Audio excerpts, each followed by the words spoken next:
मोदी बहुत व्यवस्थित रूप से भारत द्वारा अवैध रूप से अधिकृत जमीन में सेटलर कॉलोनीवाद के लिए मार्ग प्रशस्त कर रहा है।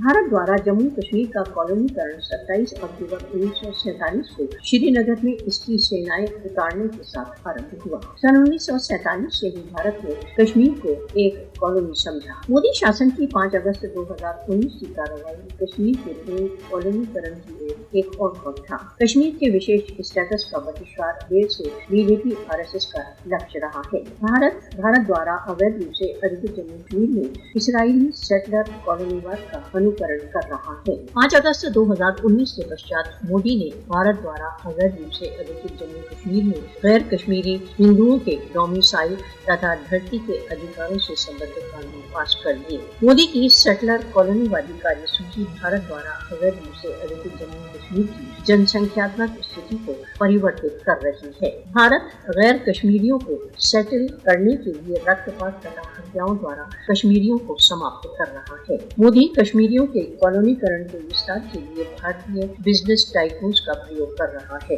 भारत द्वारा अवैध रूप से अधिकृत जम्मू कश्मीर में भारतीय कॉलोनीवादी उपाय और राष्ट्र संघ प्रस्तावों का खुला उल्लंघन है। कश्मीर में भारतीय सेटलर कॉलोनीवादी परियोजना के प्रति अंतर्राष्ट्रीय समुदाय को जागरूक हो जाना चाहिए।